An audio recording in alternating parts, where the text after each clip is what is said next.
39년을 함께 산 아내가 갑자기 세상을 떠났습니다. 뇌출혈이었습니다. 수술비, 장례비를 위해 빌린 돈, 사금융 고리대의 이자가 눈덩이처럼 불어나 한 달 만에 8천만 원이 되었습니다. 경매 통지서 한 장, 자식들의 차가운 외면. 창피해요, 아버지. 그 나이에 설거지나 하고. 절망한 채 공원 벤치에서 밤을 새웠습니다. 그때 품속에서 꺼낸 것은 아내가 남긴 낡은 조리 수첩이었습니다. 된장은 하루 쉬어야 깊은 맛이 난다. 그 한 줄이 모든 걸 바꿔놓았습니다. 빚쟁이에게 쫓기던 노인이 어떻게 하루아침에 줄 서는 대박 맛집 사장이 되었을까요? 사채업자에게 빚진 8천만 원은 어떻게 갚을 수 있었을까요? 그리고 죽은 아내가 몰래 숨겨둔 충격적인 마지막 카드는 무엇이었을까요? 사랑하는 사람이 죽어서도 어떻게 기적을 만들어낼 수 있었는지. 차가운 벤치에서 시작된 놀라운 역전의 실화. 노년에게도 반전은 있습니다. 해숙밥상. 지금부터 들려드리는 것은 정말 일어난 실화입니다.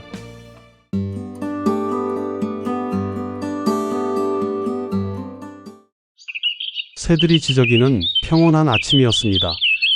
그때만 해도 모든 게 평범했습니다. 아침 6시 해수기가 부엌에서 끓이는 된장찌개 냄새에 눈을 떴습니다. 39년을 함께 산 아내의 변하지 않는 아침 의식이었습니다. 영감, 밥 먹어요. 언제나 같은 다정한 목소리였습니다. 저는 시내버스 첫 차 운행을 위해 서둘러 일어났습니다. 40년 가까이 한 번도 지각하지 않았습니다. 그게 제 자부심이었습니다. 그릇이 부딪히는 소리가 정겨웠습니다. 그날도 평소처럼 해수기가 도시락을 정성스럽게 싸주었습니다. 김치찌개와 시금치나물, 그리고 해수기표 멸치볶음. 39년 동안 한 번도 바뀐 적 없는 메뉴였습니다. 된장이 떨어져 가네요. 오늘 시장에 가서 사다 놔야겠어요. 해수기가 중얼거렸습니다. 그것이 아내에게서 들은 마지막 말이었습니다. 버스 엔진을 돌리며 하루 운행을 시작했습니다. 그날도 평범한 하루였습니다. 오전 10시 운행에서 단골 할머니께서 인사해 주셨습니다. 기사님, 오늘도 안전운전 부탁해요. 네, 할머니. 안전하게 모셔다 드릴게요. 오후 2시 휴게소에서 해수기가 싸준 도시락을 열었습니다. 여전히 따뜻했습니다. 매일 먹어도 질리지 않는 맛이었습니다. 그런데 오후 4시쯤부터였습니다. 해수기에게 전화가 안 되기 시작한 것은 전원이 꺼져 있거나 통화권 밖에 있어 연결되지 않습니다. 이상했습니다. 해수기는 절대 전화를 꺼놓는 사람이 아니었습니다. 브레이크를 밟으며 막차 운행을 서둘렀습니다. 막차 운행을 마치고 급하게 집으로 달려갔습니다. 마음 한구석에서 불안이 커져갔습니다. 현관문을 열었습니다. 집이 너무 조용했습니다. 평소라면 저를 맞이하는 해수기의 목소리가 들려야 했는데 왔어요? 라는 다정한 인사말이 없었습니다. 부엌으로 갔습니다. 가스레인지 위에 냄비가 그대로 있었습니다. 된장찌개를 끓이다 말았는지 바닥이 새까맣게 타 있었습니다. 이상했습니다. 해수기는 절대 음식을 태우는 사람이 아니었는데요. 해수가 어디 있어? 목소리가 떨렸습니다. 조심스럽게 침실 문을 열었습니다. 해수기가 바닥에 쓰러져 있었습니다. 의식을 잃고 차갑게 식어가고 있었습니다. 그 순간 제 세상이 무너져 내렸습니다. 평온했던 일상의 균열이 시작된 순간이었습니다. 구급차가 와서 해수기를 병원으로 급송했습니다. 의사는 말했습니다. 뇌출혈이었습니다. 갑작스러운 혈관 파열로 더 이상 들리지 않았습니다. 39년간 매일 아침 저를 깨워주던 사람이 이제 영영 눈을 뜨지 못한다는 말이었습니다. 병원 복도를 터덜터덜 걸으며 깊은 한숨을 내쉬었습니다. 장례를 치르고 집으로 돌아왔습니다. 냉장고를 열어보니 해수기가 담가놓은 된장이 그대로 있었습니다. 하루만 더 숙성시키면 맛이 깊어진다던 그 된장이요. 이제 누가 그 맛을 알아줄까요? 부엌 한쪽에 해수기가 쓰던 낡은 노트가 놓여 있었습니다. 표지에 조리수첩이라고 정성스럽게 적혀 있었습니다. 첫 장을 넘겨보았습니다. 된장찌개 멸치 육수가 기본. 된장은 하루 숙성 후 더 깊어짐. 가슴이 뭉클해졌습니다. 해수기의 마지막 선물 같았습니다. 그런데 우편함에서 빨간 봉투를 발견했습니다. 손이 떨렸습니다. 종이를 뒤적여 내용을 확인했습니다. 채무 미이행으로 인한 부동산 강제 경매 실시 통보. 정신이 아득해졌습니다. 해수기 수술비와 장례비로 빌린 돈, 그리고 그 이자가 이렇게나 많았습니다. 사금융 대출 이자가 매달 눈덩이처럼 불어났던 것입니다. 40년 가까이 시내버스 운전대를 잡으며 성실하게 살아왔습니다. 한 번도 사고 내지 않고 승객들께 인사받으며 살아온 제가 이제 집조차 잃게 되었습니다. 아들 민재에게 전화를 걸었습니다. 아버지, 저도 대출 때문에 힘들어요. 정말 죄송합니다. 목소리에 피로가 묻어 있었습니다. 딸 수진에게도 연락했습니다. 이혼 소송 비용도 만만치 않아서요. 미안해요, 아빠. 통화가 금세 끊어졌습니다. 혼자가 되었습니다. 완전히 혼자가 되었습니다. 짐을 정리하며 박스에 물건들을 담았습니다. 집을 정리하던 날 해수기 옷장 깊숙한 곳에서 또 다른 것을 발견했습니다. 조리 수첩 뒤쪽에 끼워진 작은 메모였습니다. 우리 영감이 혼자 남겨지면 이 수첩으로 밥이라도 해먹길. 해수기의 글씨였습니다. 아내는 자신이 먼저 갈 걸 알고 있었던 걸까요? 눈물이 났습니다. 39년을 함께 산 사람의 마지막 배려였습니다. 고시원 문을 열고 4평짜리 좁은 방에 들어섰습니다. 벽이 얇아서 옆방 텔레비전 소리가 그대로 들렸습니다. 젊은 사람들의 웃음소리가 더욱 제 외로움을 키웠습니다. 조리 수첩을 작은 책상 위에 올려놓았습니다. 해수기와 제가 함께 나눈 마지막 물건이었습니다. 저녁 8시 휴대폰이 진동했습니다. 한성만 씨 맞죠? 대출 상환 일이 일주일 지났는데요. 차가운 목소리의 남자였습니다. 이 과장이라고 했습니다. 지금 상황이 어려워서요. 조금만 시간을 주시면. 상황이 어렵다는 건 저희와 상관없는 일입니다. 내일까지 이자라도 입금하세요. 뚜 소리와 함께 전화가 끊어졌습니다. 가슴이 답답해졌습니다. 40년 가까이 성실하게 살아온 제가 이제 빚쟁이의 협박을 받고 있었습니다.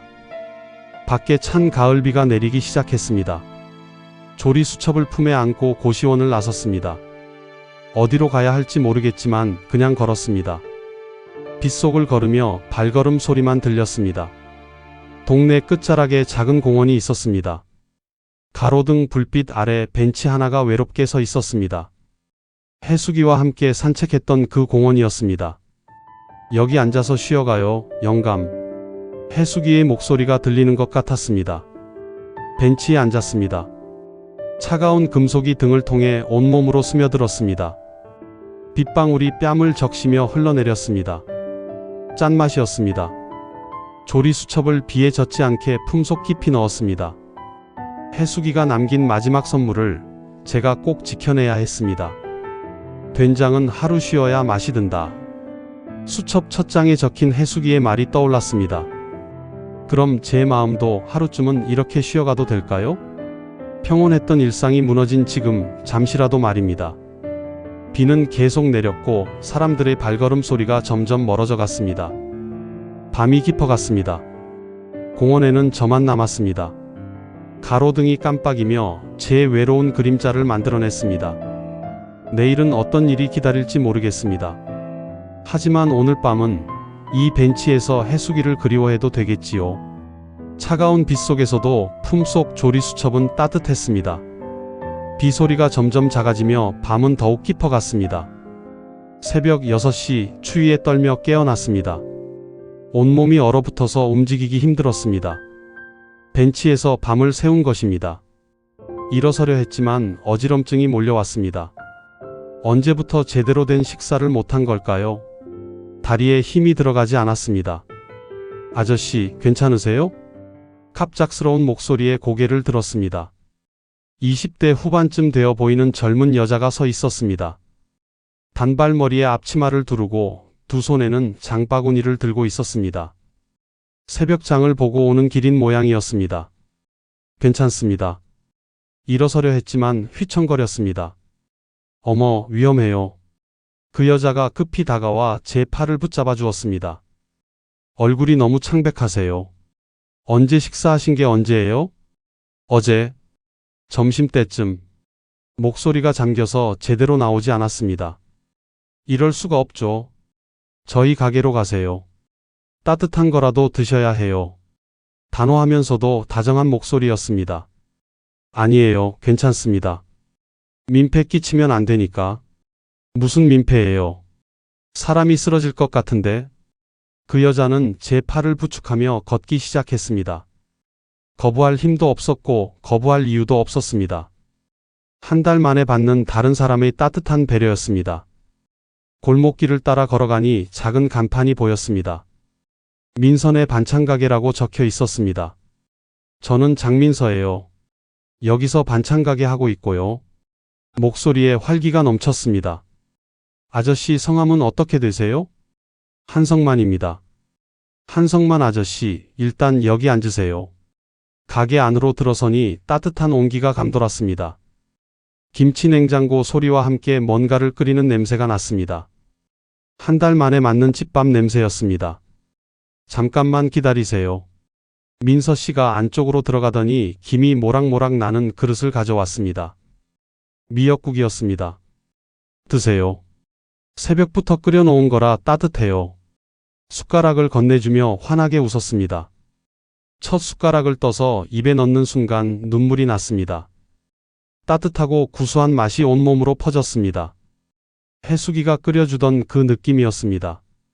왜 우세요? 뜨거워요? 민서 씨가 놀라서 물었습니다. 아니에요. 그냥 오랜만에 따뜻한 걸 먹어서요. 정말 맛있다는 말밖에 나오지 않았습니다. 한 그릇을 다 비우고 나니 몸에 기운이 돌았습니다. 정말 고맙습니다. 얼마 드릴까요? 무슨 돈 얘기예요? 그런데 아저씨, 혹시 일자리 찾고 계세요? 예상치 못한 질문이었습니다. 왜 갑자기? 설거지 하실 분을 찾고 있거든요. 혼자 하기엔 그릇이 너무 많아서요. 설거지라니. 40년간 버스 운전대를 잡던 제가 이제 설거지를 해야 하는 건가 싶었습니다. 하지만 선택권이 있을 리 없었습니다. 하루에 얼마나 주시는데요? 5만 원 정도요. 적나요? 적지 않았습니다. 고시원비도 내지 못하는 처지에서는 큰 돈이었습니다. 해보겠습니다. 정말요? 다행이다. 그럼 오늘부터 시작하시죠. 민서 씨가 앞치마를 가져다 주었습니다. 40년 넘게 제복만 입던 제가 앞치마를 두르니 어색했습니다. 여기가 설거지 공간이고요. 손님용 그릇이랑 조리용 그릇 따로 씻어주세요. 민서 씨가 차근차근 설명해 주었습니다. 설명을 듣다가 품에서 조리 수첩이 삐져나왔습니다. 어머, 그게 뭐예요? 민서 씨가 수첩을 보더니 관심을 보였습니다. 아, 이건 돌아가신 아내가 쓰던 건데요. 수첩이에요? 좀 봐도 될까요? 수첩을 건네주었습니다. 민서 씨가 첫 장을 넘겨보더니 고개를 갸웃거렸습니다. 이 글씨체, 어디서 본 것 같은데요? 페이지를 천천히 넘겨보았습니다. 나눔 밥상에서 본 글씨 같아요. 작은 목소리로 중얼거렸습니다. 나눔 밥상이 뭐예요? 아, 동네 봉사 모임이에요. 매주 어르신들께 무료 식사 대접하는 곳이거든요. 민서 씨가 수첩을 다시 들여다보았습니다. 정말 어디서 본 글씨체 같아요. 기억이 안 나네? 뭔가 이상한 느낌이었지만 더 묻지는 않았습니다. 아무튼 이 레시피들 정말 좋아 보여요. 손글씨로 이렇게 정성스럽게 적어 놓으신 걸 보니까 요리 정말 잘하셨나 봐요. 네, 해수기는 요리를 참 잘했어요. 민서 씨가 수첩을 돌려주며 말했습니다. 언젠가 이 레시피로 요리해보시면 어떨까요? 분명 맛있을 거예요. 첫날 설거지는 생각보다 힘들었습니다.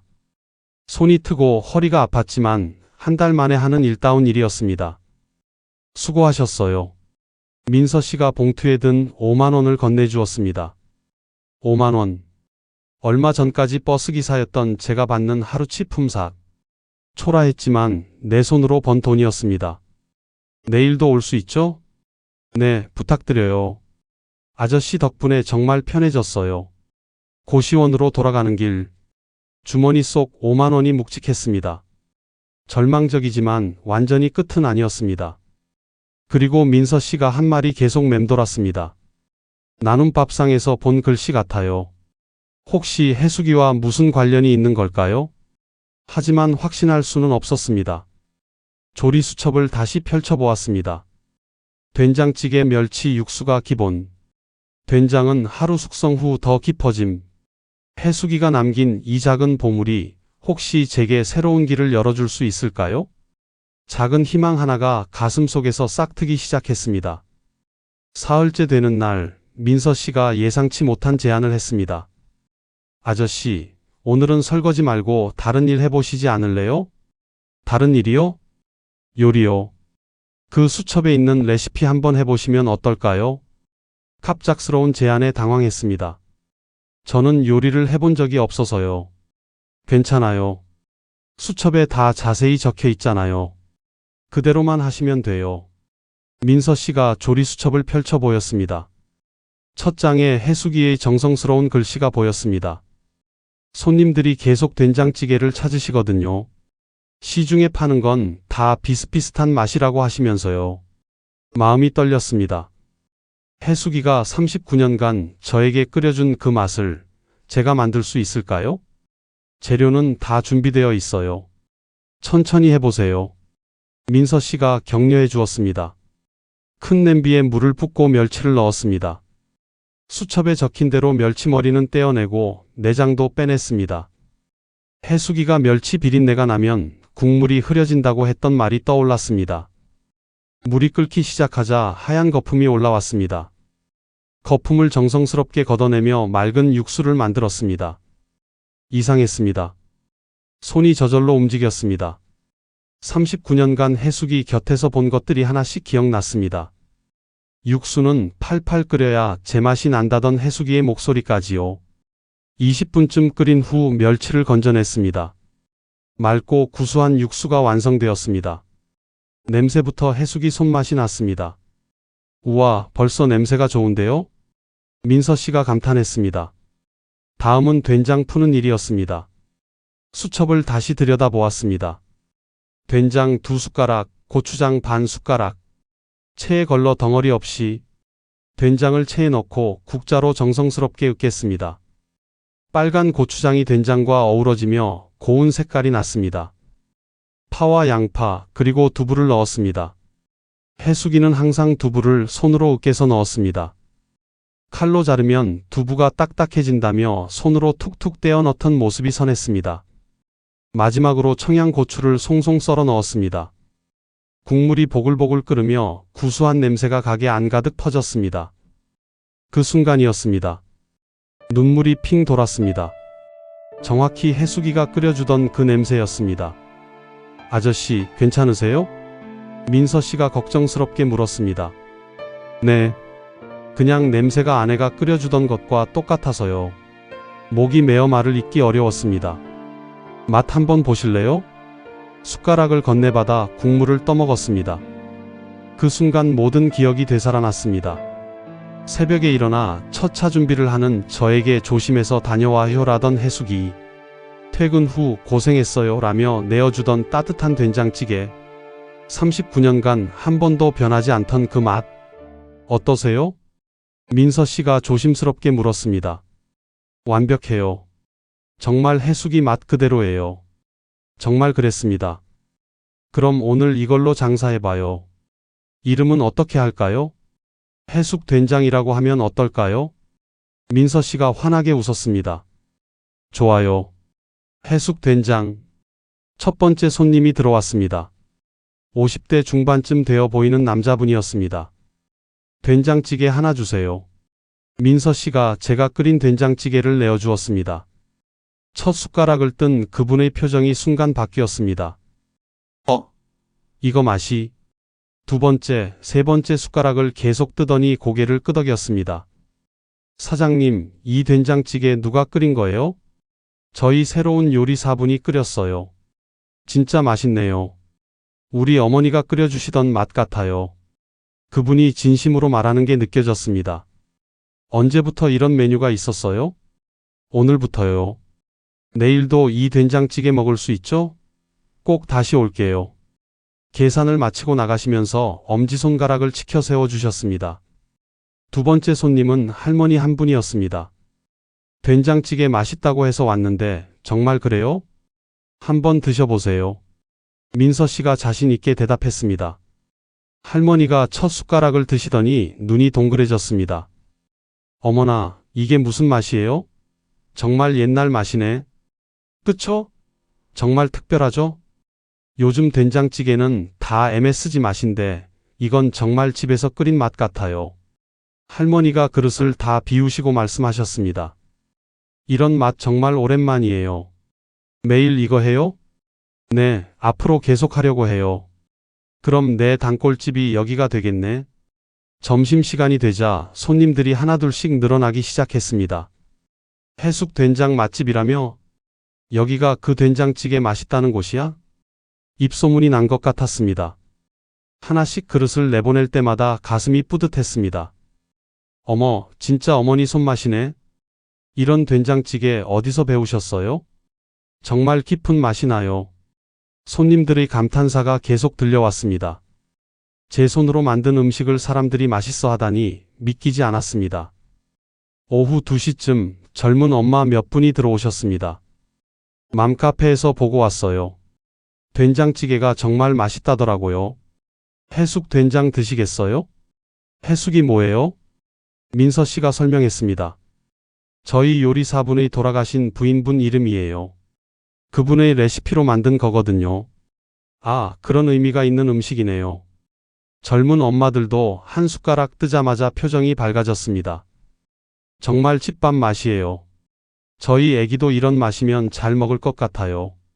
그중 한 분이 휴대폰을 꺼내셨습니다. 사진 좀 찍어도 될까요? 맘카페에 후기 올리려고요. 네, 얼마든지요. 민서 씨가 웃으며 대답했습니다. 오후 5시 장사를 마치고 계산해 보니 놀라웠습니다. 된장찌개만 28그릇이 나간 것입니다. 대박이에요, 아저씨. 평소보다 2배는 팔린 것 같아요. 민서 씨가 흥분해서 말했습니다. 다 해숙이 덕분이죠. 조리 수첩을 어루만지며 중얼거렸습니다. 아저씨 정말 요리 재능이 있으세요. 처음 해본 게 맞아요? 손이 저절로 움직였어요. 해숙이가 하던 걸 그냥 따라한 것뿐인데 그게 바로 재능이에요. 민서 씨가 봉투를 건네주었습니다. 오늘은 특별 수당이에요. 봉투를 열어보니 10만 원이 들어 있었습니다.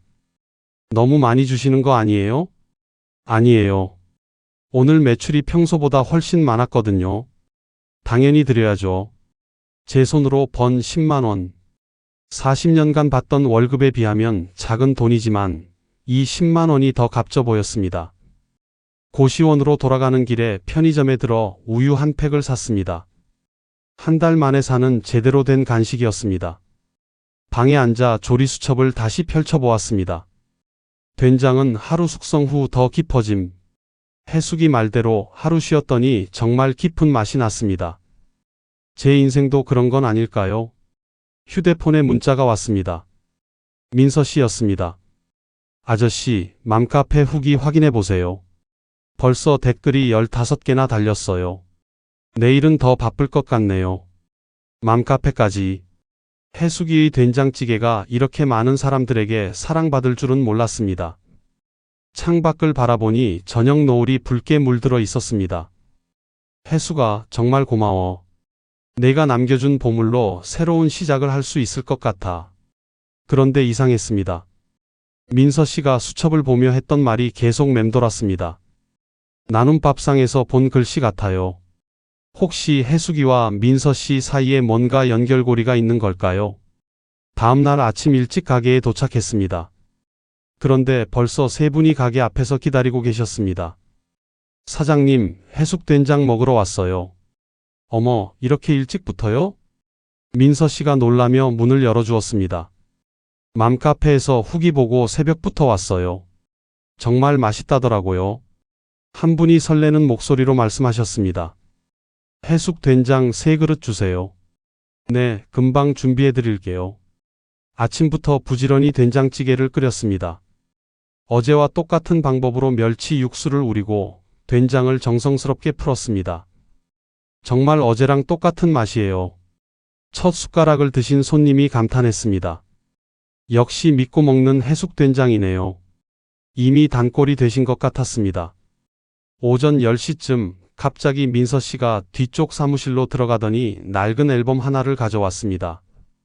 아저씨, 이거 좀 봐주세요. 뭔데요? 나눔밥상 창립 기념 사진이에요. 어제부터 계속 생각났는데 정말 어디서 본 글씨체 같아서요. 앨범을 펼쳐 보였습니다. 첫 장에 단체 사진이 있었습니다.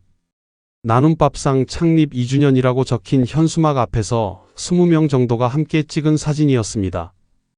그런데 그 사진 속에서 익숙한 얼굴을 발견했습니다. 해숙이었습니다. 저분이 손이 떨렸습니다. 아, 혹시 아시는 분이세요?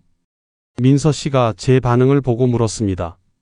제 아내입니다. 해숙이에요.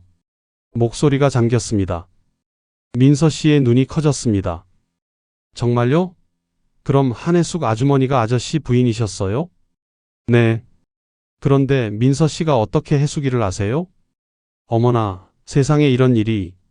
민서 씨가 앨범을 넘기기 시작했습니다. 여기 봐주세요. 다음 페이지에는 더 놀라운 사진이 있었습니다. 해숙이가 어린 민서 씨에게 무언가를 가르쳐주고 있는 사진이었습니다. 칼을 들고 양파를 썰고 있는 모습이었습니다. 이게 언제 찍힌 사진인가요? 한 3년 전쯤이요. 제가 25살 때였나? 민서 씨가 사진을 가리키며 말했습니다. 아주머니가 제게 칼질 가르쳐 주시는 거예요. 저 혼자 살면서 요리를 못해서 라면만 먹고 살았거든요. 가슴이 뭉클해졌습니다. 해숙이가 민서 씨를 도와주고 있던 것입니다. 아주머니 정말 친절하셨어요. 저 같은 애가 뭘 안다고 처음부터 차근차근 가르쳐 주셨거든요. 민서 씨의 목소리에 그리움이 묻어 있었습니다. 그런데 그게 다가 아니에요. 앨범을 더 넘기더니 작은 메모지를 보여주었습니다.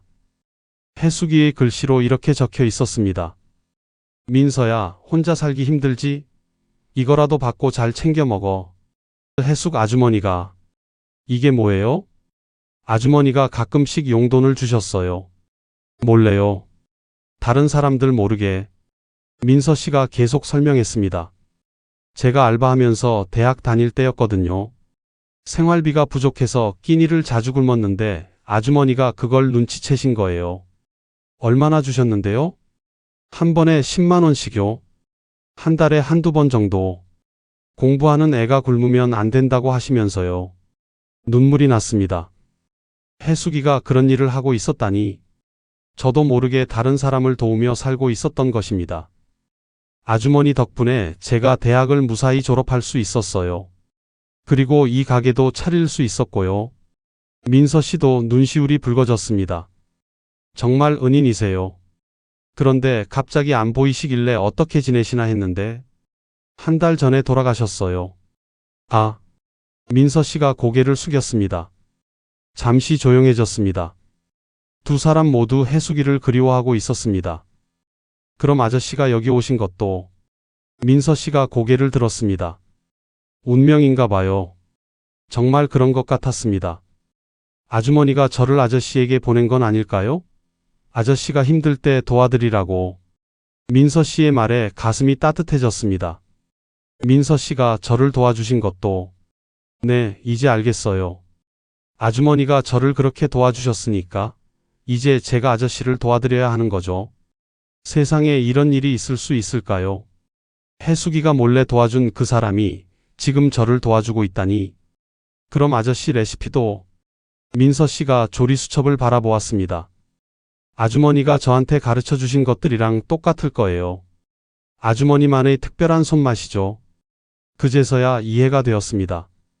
민서 씨가 제 요리를 보고 그렇게 좋아한 이유가 해숙이에게 배운 그 맛을 기억하고 있었던 것입니다. 이제 정말 확실해졌어요. 민서 씨가 환하게 웃었습니다. 뭐가요? 아저씨와 제가 만난 건 정말 운명이었다는 거요. 아주머니가 이끌어 주신 거예요. 점심시간이 되자 손님들이 더 많이 몰려왔습니다. 해숙 된장 맛집이라며? 여기가 그 유명한 곳이야? 하지만 이제 마음이 달랐습니다. 해숙이가 도와준 민서 씨와 함께 해숙이의 레시피로 음식을 만들고 있다는 것이 기적 같았습니다. 아저씨, 이제 정말 가족 같은 느낌이에요. 민서 씨가 설거지를 도우며 말했습니다. 저도 그래요. 해숙이가 연결해준 인연인 것 같아서요. 맞아요. 아주머니 덕분이에요. 오후 늦게 손님이 뜸해지자 민서 씨가 말했습니다. 아저씨, 이제 진짜 파트너로 일하면 어떨까요? 파트너요? 네.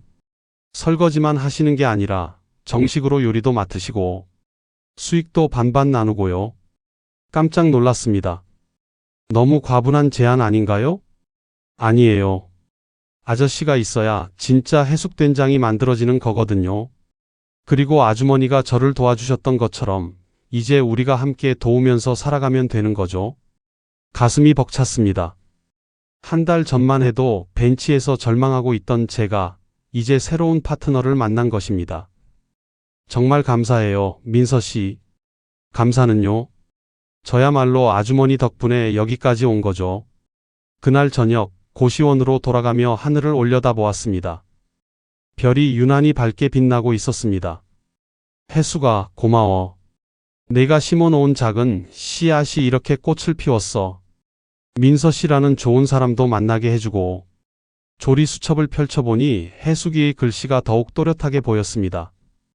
이제 이 레시피들로 민서 씨와 함께 새로운 시작을 할 수 있을 것 같았습니다. 운명이란 정말 신기한 것 같습니다. 가장 절망적일 때 나타난 도움의 손길이 알고 보니 해숙이가 미리 준비해둔 선물이었다니. 그런데 며칠 후 예상치 못한 방문객이 가게에 나타났습니다. 한성만 씨 여기 계시죠? 차가운 목소리의 남자였습니다. 이 과장이었습니다. 그때까지만 해도 가게는 성공가도를 달리고 있었습니다. 지역 신문에 골목 맛집 해숙밥상이라는 기사까지 실렸거든요. 해숙 된장으로 유명한 이 작은 반찬 가게는 연일 손님들로 북적인다. 민서 씨가 기사를 보여주며 좋아했던 것이 엊그제 같은데 점심시간이면 줄을 서는 손님들. 해숙 된장 2그릇이요. 여기 그 맛집 맞죠? 입소문이 더 퍼져서 멀리서도 찾아오시는 분들이 계셨습니다. 어떤 분은 지하철 타고 1시간을 와서 드시고 가기도 하셨어요. 정말 대박이에요, 아저씨. 민서 씨가 하루 매출을 계산하며 감탄했습니다. 어제 하루만 60그릇이 나갔어요. 60그릇? 기분 좋은 나날들이었습니다. 해숙이의 레시피로 사람들이 행복해하는 모습을 보면서 제 마음도 따뜻해졌거든요. 그런데 그 이 과장이 나타난 것입니다. 여기서 장사하시는군요? 이 과장이 가게 안을 둘러보았습니다. 차가운 눈빛이었습니다. 무슨 일로 여기까지? 상한 일이 또 지났는데 연락도 안 받으시더라고요. 민서 씨가 눈치를 채고 조용히 뒤로 물러섰습니다. 손님들도 이상한 분위기를 느끼는 것 같았습니다. 지금 상황이 조금 나아져서요.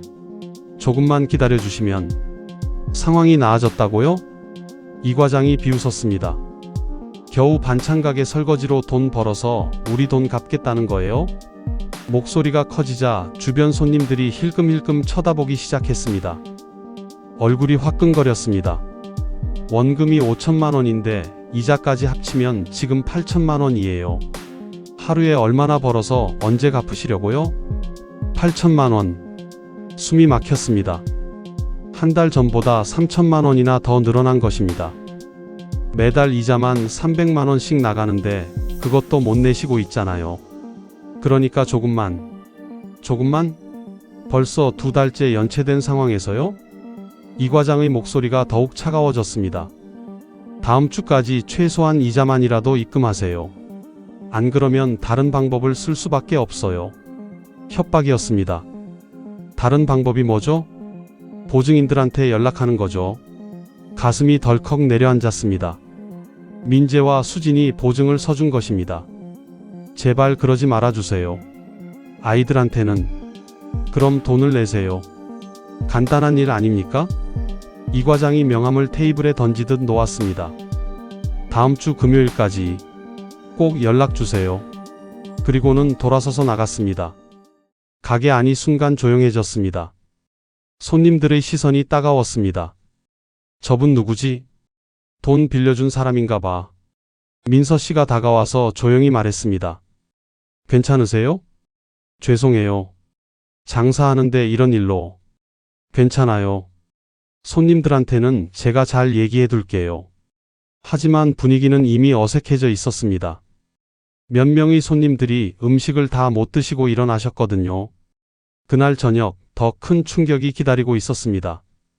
민재와 수진이 함께 가게에 나타난 것입니다. 아버지. 민재의 목소리는 차가웠습니다. 민재야, 수진아. 반갑다고 말하려 했지만 두 사람의 표정이 심상치 않았습니다. 사금융에서 연락 왔어요. 수진이 말했습니다. 보증인한테 연락하겠다고 하더라고요. 가슴이 무너져 내렸습니다. 결국 아이들한테까지 피해가 간 것입니다. 미안하다. 정말 미안해. 미안하다고 해결되는 일이에요? 민재가 말을 끊었습니다. 아버지, 이게 뭐 하시는 거예요? 이 나이에 남 앞에서 설거지하고 요리하고.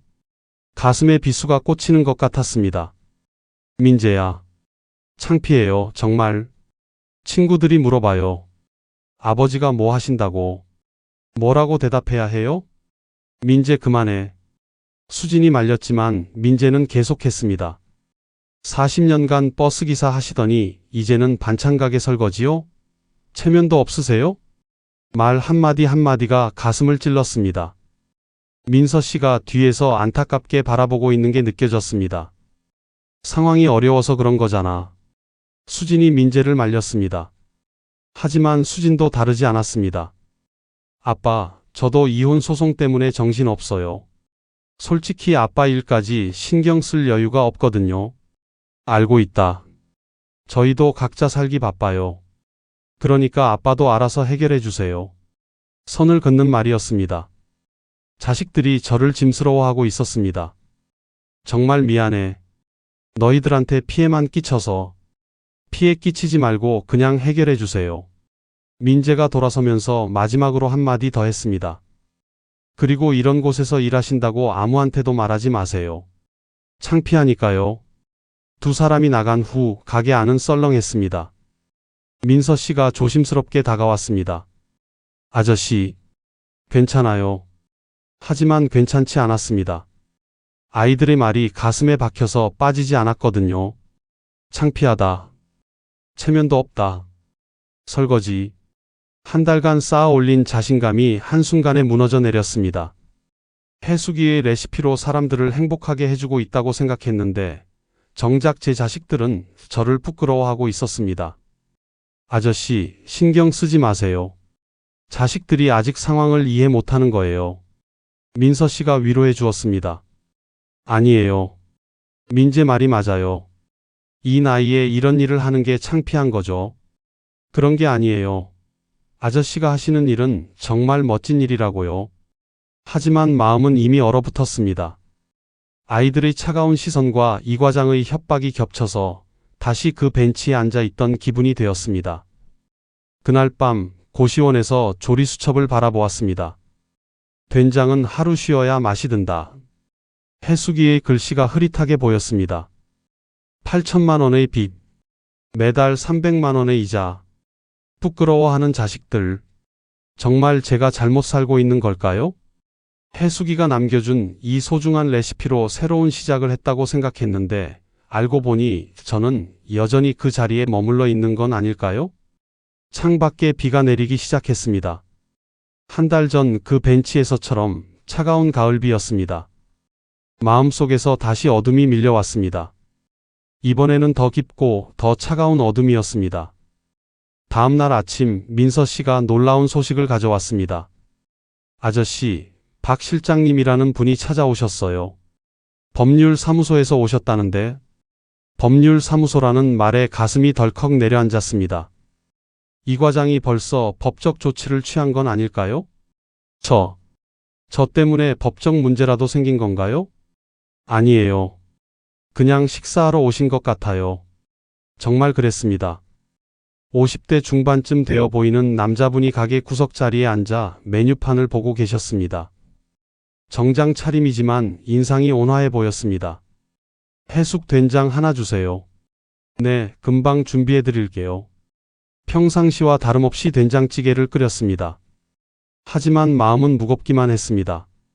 어젯밤부터 계속 민재와 수진의 말이 맴돌았거든요. 창피하다. 체면도 없다. 해숙 된장을 내어드리니 박 실장님이 첫 숟가락을 떠 드셨습니다. 오, 이거 정말 맛있네요. 진심으로 하시는 말 같았습니다. 어떻게 이런 깊은 맛이 나죠? 정말 집에서 끓인 맛 같아요. 감사합니다. 혹시 요리사분이 따로 계세요? 민서 씨가 저를 가리켰습니다. 저기 계신 분이 직접 끓이세요. 박 실장님이 고개를 끄덕이셨습니다. 아, 그러시군요. 정말 훌륭한 실력이세요. 그런데 박 실장님이 식사를 마치시고도 자리에서 일어나지 않으시는 것이었습니다. 신문을 읽으시면서 커피를 주문하셨습니다. 여기 분위기가 참 좋네요. 자주 와야겠어요. 점심시간이 끝나고 손님들이 뜸해지자 박 실장님이 민서 씨에게 말을 걸었습니다. 사장님, 혹시 잠깐 시간 있으세요? 네, 무슨 일이세요? 그냥 궁금한 게 있어서요. 이 동네에서 사금융 피해를 당하시는 분들이 많다고 들었는데 혹시 아시는 분 계세요? 갑작스러운 질문이었습니다. 민서 씨가 제게 눈짓을 했습니다. 실은 저희 요리사분이 그런 상황이세요. 아, 그러시군요. 박 실장님이 저를 바라보았습니다. 혹시 괜찮으시다면 얘기 좀 들어볼 수 있을까요? 제가 도움을 드릴 수 있을지도 몰라요. 도움이요? 네. 저는 동네 법률사무소에서 일하고 있는데 요즘 사금융 피해 상담을 많이 하거든요. 희망의 끈 같은 것이 보이는 듯 했습니다. 하지만 선뜻 믿어지지는 않았습니다. 사실 저는 이미 다 끝난 상황이라서요. 끝난 상황이라니요? 민서 씨가 대신 설명했습니다. 빚이 너무 많아서요. 8천만 원 정도 된다고 하시던데. 8천만 원이요? 원금이 얼마였는데요? 5천만 원이었어요. 박 실장님의 표정이 달라졌습니다. 5천만 원이 8천만 원이 됐다고요? 얼마나 오래됐는데요? 한 달하고 좀 더 됐어요. 한 달?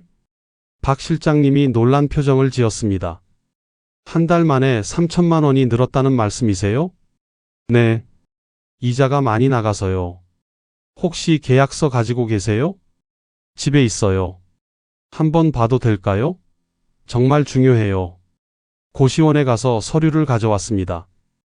박 실장님이 계약서를 자세히 들여다보더니 고개를 흔들었습니다. 이건 완전히 불법 계약서네요. 불법이요? 네. 여기 보세요. 박 실장님이 계약서를 펼쳐놓고 설명하기 시작했습니다. 첫 번째, 연체 이자율이 연 100%예요. 법정 상한선은 연 20%인데 5배나 높아요.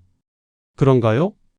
두 번째, 중개수수료라는 명목으로 1천만 원을 별도로 받았네요. 이것도 불법이에요. 박 실장님이 계속 설명했습니다. 세 번째, 선이자를 500만 원 받았다고 돼 있어요. 실제로 받으신 돈은 4,500만 원인데 5천만 원을 빌린 걸로 처리한 거죠.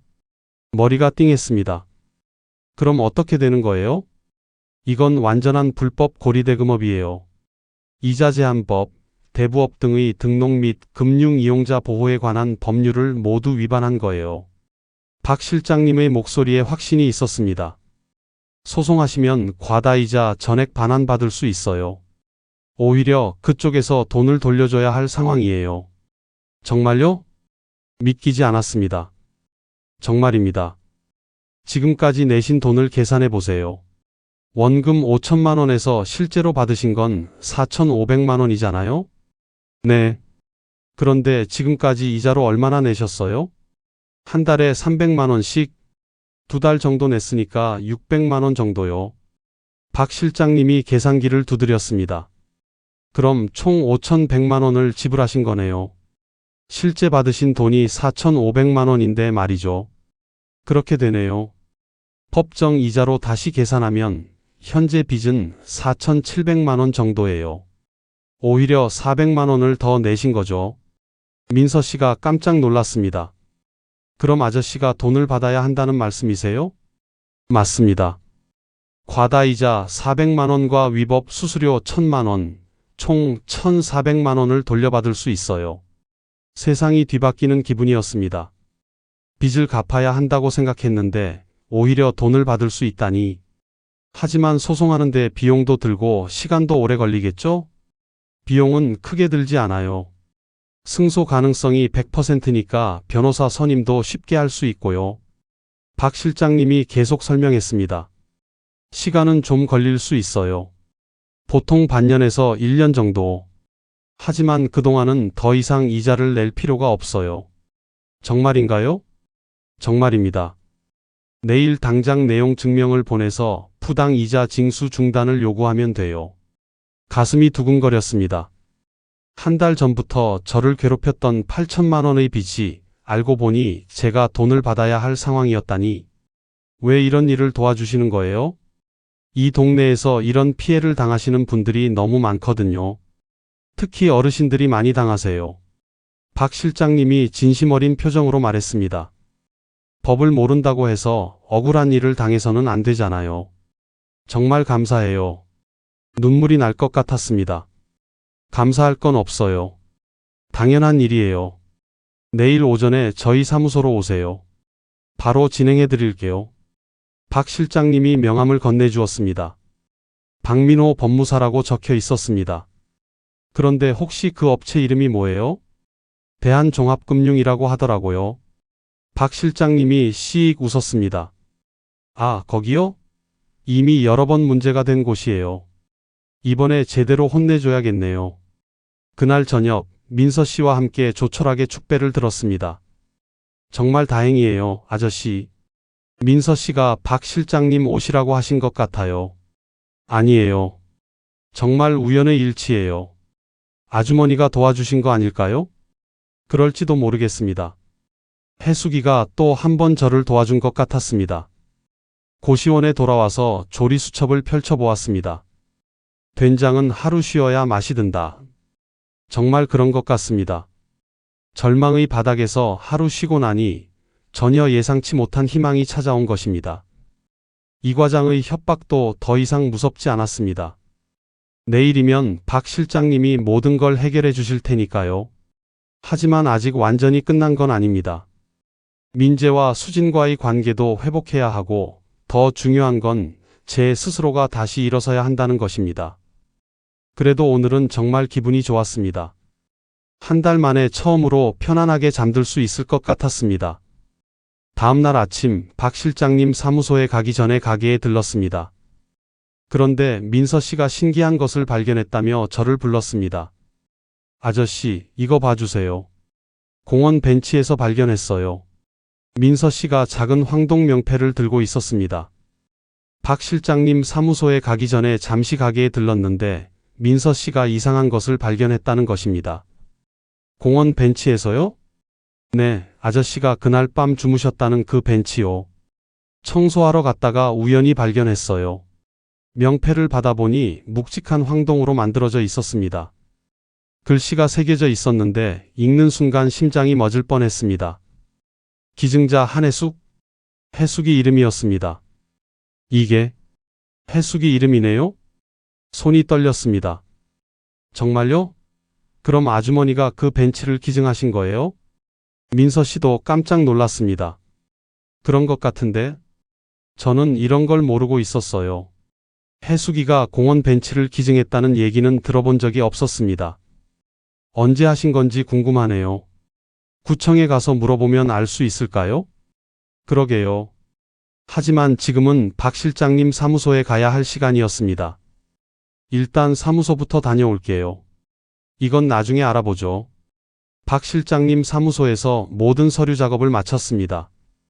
내용 증명 발송부터 소송 준비까지 생각보다 빠르게 진행되었습니다. 이제 안심하세요. 더 이상 협박 전화 받을 일은 없을 거예요. 박 실장님이 자신 있게 말씀하셨습니다. 정말 감사해요. 천만에요. 정의는 승리해야죠. 가게로 돌아오는 길에 구청에 들렀습니다. 황동 명패가 계속 궁금했거든요. 벤치 기증 관련 문의세요? 잠깐만요. 담당 공무원이 컴퓨터를 뒤지더니 자료를 찾아주었습니다. 한혜숙 씨가 2년 전에 기증하셨네요. 금액은 200만 원이에요. 2년 전이요? 혜숙이가 돌아가기 1년 전이었습니다. 그때 혜숙이가 왜 벤치를 기증했을까요? 혹시 기증할 때 특별한 말씀 남기신 게 있나요?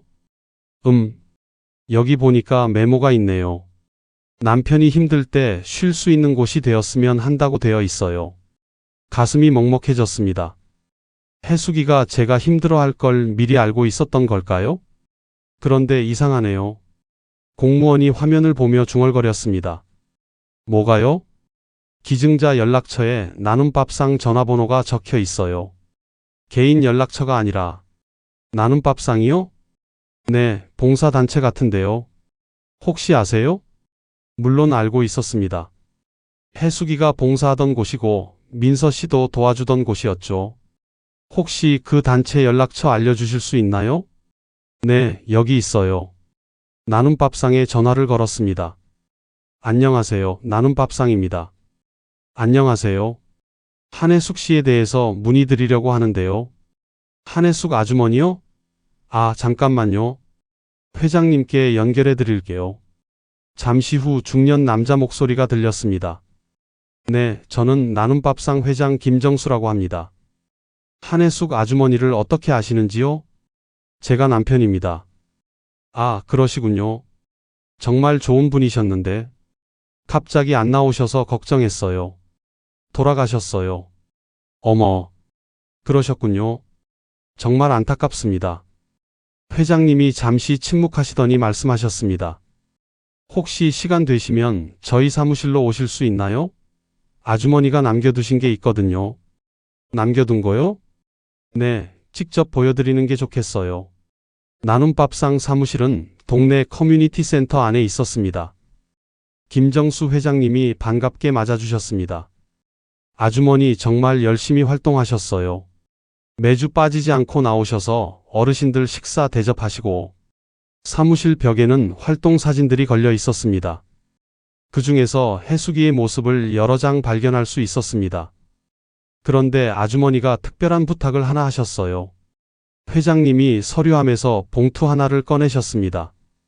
소액 비상기금을 만들고 싶다고 하시면서 200만 원을 맡기셨어요. 비상기금이요? 네, 봉사자 가족들이 어려움에 처했을 때 도움을 주는 기금이래요. 그런데 조건이 특이했어요.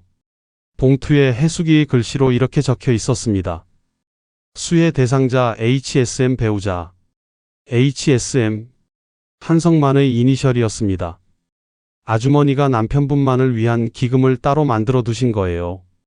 회장님이 설명했습니다. 얼마나 들어있는지 모르겠지만 아주머니가 매달 10만 원씩 넣어 두셨어요. 2년 동안이니까 240만 원 정도 되겠네요. 맞아요. 그런데 여기에 이자도 좀 붙었을 거고 다른 후원자들이 추가로 넣어둔 것도 있어요. 회장님이 통장을 보여주셨습니다. 잔액이 380만 원이었습니다. 이걸 제가 받아도 되는 건가요? 당연하죠. 아주머니가 남편분을 위해 만든 기금인데요. 눈물이 나려고 했습니다. 혜숙이가 몰래 이런 일까지 해두었다니. 아주머니가 하신 말씀이 기억나요. 회장님이 말씀하셨습니다. 뭐라고 하셨는데요? 우리 영감이 혹시라도 어려운 일을 당하면 이 돈으로라도 숨통을 트게 해주고 싶다고 하셨어요. 가슴이 뜨거워졌습니다. 혜숙이가 정말 모든 걸 예상하고 준비해둔 것이었습니다. 그리고 이것도 드려야겠네요. 회장님이 또 다른 봉투를 꺼내셨습니다. 아주머니가 마지막에 오셨을 때 맡기고 가신 거예요. 남편이 찾아오면 꼭 전해달라고 하시면서요. 봉투를 열어보니 혜숙이의 편지가 들어 있었습니다. 영감에게. 이 편지를 읽고 있다면 내가 먼저 간 거겠지요. 미안해요. 같이 늙어가자고 약속했는데. 하지만 너무 슬퍼하지 마요. 내가 준비해둔 작은 선물들이 있거든요. 조리수첩은 찾았겠죠? 그걸로 사람들을 행복하게 해주세요. 공원 벤치는 영감이 쉴 곳이 없을까봐 미리 만들어 뒀어요. 그리고 이 돈은 정말 어려울 때 쓰세요. 많지는 않지만 숨통은 틔워줄 거예요. 영감, 다시 일어서서 새로운 시작을 하세요. 나는 항상 영감 곁에 있을 거예요. 사랑하는 해수기가. 편지를 읽고 나니 눈물이 멈추지 않았습니다. 해수기가 얼마나 저를 생각했는지, 얼마나 세심하게 준비했는지 알 수 있었습니다. 아주머니 정말 대단한 분이셨어요. 회장님도 눈시울이 붉어졌습니다. 가게로 돌아가는 길에 민서 씨에게 전화를 걸었습니다. 민서 씨, 믿을 수 없는 일이 일어났어요. 모든 이야기를 들은 민서 씨가 감탄했습니다. 정말 아주머니가 모든 걸 준비해 두신 거네요. 그러게요. 마치 저를 지켜보고 있었던 것 같아요. 박 실장님 소송으로 받게 될 1,400만 원과 해수기가 남긴 380만 원, 총 1,780만 원이라는 돈이 생긴 것입니다. 이제 정말 새로운 시작을 할 수 있겠어요. 민서 씨의 목소리에 기쁨이 넘쳤습니다. 네, 해수기 덕분에요. 그날 밤 조리수첩을 다시 펼쳐보았습니다. 깊은 절망의 시간을 견뎌내니 상상도 못한 선물이 기다리고 있었습니다. 해수가, 고마워. 정말 고마워. 내가 남겨준 모든 선물들로 이제 진짜 새로운 인생을 시작할게. 창밖의 별이 유난히 밝게 빛나고 있었습니다. 해수기가 저를 지켜보고 있는 것 같았습니다. 몇 주 후 드디어 모든 문제가 해결되었습니다. 이 과장과의 소송은 박 실장님 말씀대로 우리 승리로 끝났습니다. 1,400만 원을 돌려받았고 더 이상 빚에 시달리지 않아도 되었습니다. 그리고 민재와 수진이 가게를 찾아왔습니다. 아버지, 이번에는 다른 표정이었습니다. 민재가 먼저 입을 열었습니다. 어색하지만 예전보다는 부드러운 목소리였습니다. 왔구나. 네. 수진이 주변을 둘러보았습니다. 가게는 예전보다 훨씬 정돈되어 있었습니다. 새로운 간판 공사가 한창이었거든요. 간판 바꾸시는 거예요? 응. 해숙밥상으로 바꾸려고. 민서 씨가 작업자들과 이야기하고 있었습니다. 조금만 더 오른쪽으로 해주세요. 새 간판에는 해숙밥상이라고 정중하게 새겨져 있었습니다. 해수기의 이름을 딴 우리만의 식당이 되는 것입니다. 아버지, 저희가. 민재가 말을 꺼내다 멈췄습니다. 뭐? 죄송해요. 그때 너무 심하게 말한 것 같아서. 완전한 사과는 아니었지만 민재로서는 큰 진전이었습니다. 괜찮다. 수진도 조심스럽게 말을 이었습니다. 신문에서 봤어요. 사금융 업체 고발하신 거. 응.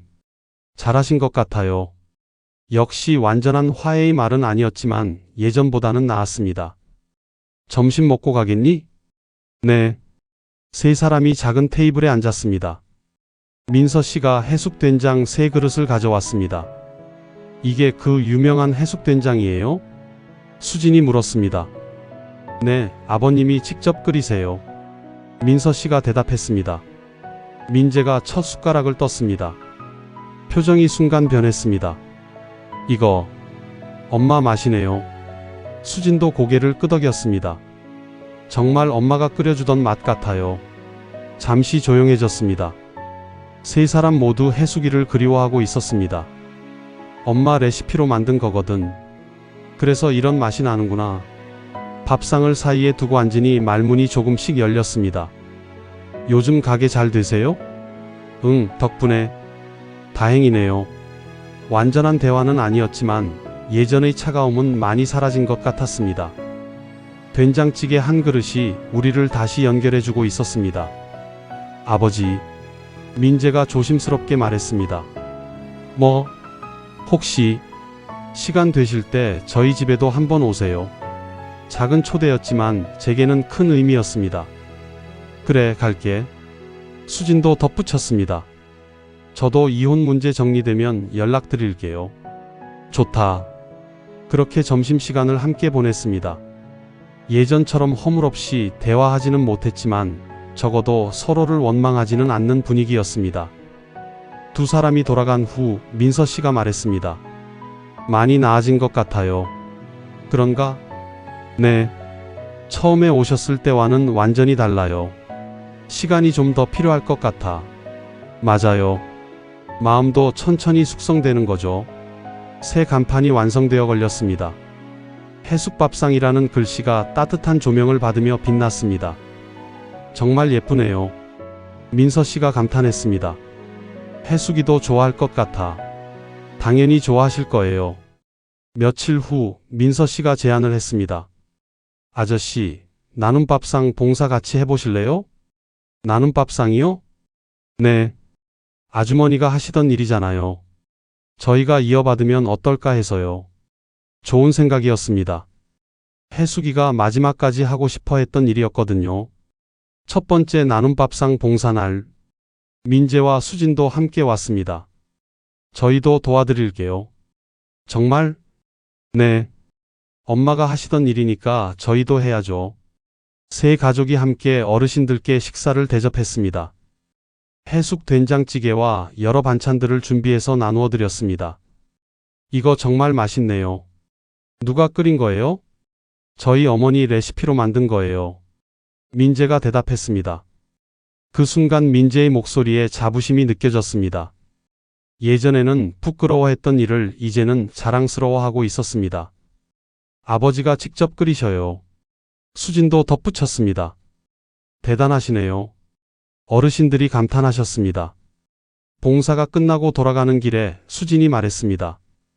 아버지, 오늘 뿌듯하더라고요. 그래? 네. 사람들이 맛있게 드시는 걸 보니까. 민재도 고개를 끄덕였습니다. 아버지가 하시는 일이 정말 의미 있는 일인 것 같아요. 예전과는 완전히 달라진 반응이었습니다. 다음 주에도 올 거지? 네, 당연히요. 매주 토요일이 되면 우리 가족은 나눔밥상에서 만났습니다. 집에서는 아직 어색하지만 봉사활동을 할 때만큼은 자연스러웠습니다. 해숙이가 했던 것처럼 음식을 나누며 사람들과 소통하는 시간. 그 시간만큼은 우리가 진짜 가족이 되는 것 같았습니다. 가을이 깊어갈 무렵 해숙밥상은 동네의 작은 명소가 되어 있었습니다. 매일 찾아오시는 단골 손님들, 멀리서 소문 듣고 오시는 분들로 늘 북적였습니다. 아저씨, 정말 대박이에요. 민서 씨가 하루 매출을 정리하며 말했습니다. 다 해숙이 덕분이지. 아저씨 실력도 있어서 그래요. 이제는 민서 씨와 완전한 파트너가 되었습니다. 수익도 반반 나누고 메뉴 결정도 함께하고 새로운 메뉴도 개발해 볼까요? 뭐가 좋을까? 조리 수첩에는 아직 시도해보지 않은 레시피들이 많이 남아 있었습니다. 김치찌개는 어떨까? 좋아요. 아주머니 김치찌개도 맛있을 것 같아요.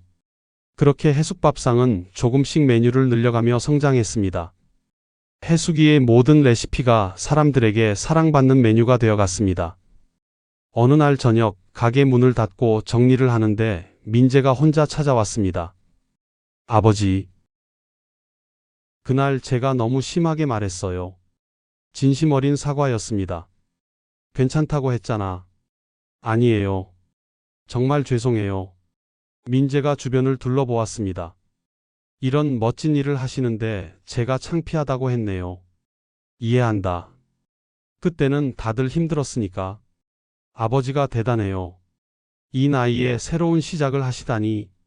새로운 시작이라. 네. 정말 존경해요. 민재의 목소리에 진심이 느껴졌습니다. 고맙다. 완전한 화해는 아니었지만 적어도 서로를 이해하려고 노력하고 있었습니다. 그것만으로도 충분했습니다. 겨울이 되었습니다. 해숙밥상 첫 번째 겨울이었습니다. 추운 날씨에도 손님들이 따뜻한 해숙된장을 찾아왔습니다. 추운 날엔 역시 된장찌개죠. 네, 몸이 금방 따뜻해지실 거예요. 어느 날 오후 가게에서 조리 수첩을 들여다보고 있는데 민서 씨가 말했습니다. 아저씨, 정말 신기해요. 뭐가? 아주머니 레시피 하나하나가 다 보물이에요. 이런 걸 남겨두시다니. 해숙이가 평생 모은 거니까. 그런데 이게 가장 신기해요. 민서 씨가 첫 페이지를 가리켰습니다. 된장은 하루 쉬어야 맛이 든다. 왜요? 아저씨 인생도 그런 것 같아서요. 그 말에 고개를 끄덕였습니다. 정말 그랬습니다. 차가운 벤치에서 하루 쉬고 나서 새로운 맛이 우러나기 시작했습니다. 절망의 바닥에서 하루 숙성되고 나서 전혀 예상치 못한 희망이 찾아왔습니다. 민재와 수진과의 관계도 마찬가지였습니다. 급하게 화해하려 하지 않고 천천히 시간을 두니 조금씩 마음이 열리기 시작했습니다. 된장처럼 마음도 하루쯤 쉬어야 맛이 듭니다. 그날 밤 고시원이 아닌 새로 얻은 원룸에서 창밖을 바라보았습니다. 해숙밥상의 간판 불빛이 멀리서 따뜻하게 빛나고 있었습니다. 해수가 고마워. 내가 남겨준 모든 선물들로 이렇게 새로운 인생을 살고 있어. 조리수첩, 공원 벤치, 비상기금, 그리고 민서 씨와의 인연까지. 내가 뿌려놓은 작은 씨앗들이 이렇게 아름다운 꽃을 피웠어. 내일은 또 어떤 하루가 될까요? 해숙밥상에서 사람들과 따뜻한 밥 한 그릇 나누며 민서 씨와 함께 웃으며 보낼 하루. 그리고 토요일이 되면 아이들과 함께 나눔 밥상에서 봉사하는 시간. 완벽하지는 않지만 충분히 행복한 일상입니다. 해숙이가 마지막 편지에서 말했듯이 저는 다시 일어섰습니다. 그리고 새로운 시작을 했습니다. 아내가 남겨준 사랑으로 새로운 가족들과 함께 따뜻한 밥 한 그릇의 소중함을 나누며 살아가고 있습니다. 된장은 하루 쉬어야 맛이 든다고 했지요. 인생도 그런 것 같습니다. 때로는 차가운 벤치에서 하루 쉬어가는 시간도 필요한 것 같습니다. 그래야 더 깊고 더 진한 맛이 우러나는 것 아닐까요? 창밖에 첫눈이 내리기 시작했습니다. 해숙밥상의 따뜻한 불빛이 눈송이들을 포근하게 감싸고 있었습니다. 내일도 많은 사람들이 따뜻한 한 그릇을 찾아올 것입니다. 그리고 저는 해숙이의 손맛으로 그분들의 마음을 따뜻하게 해드릴 것입니다. 그것이 해숙이가 제게 남겨준 가장 큰 선물인 것 같습니다. 사랑을 나누며 사는 법을 가르쳐준 것. 고맙습니다, 해숙아. 정말 고맙습니다.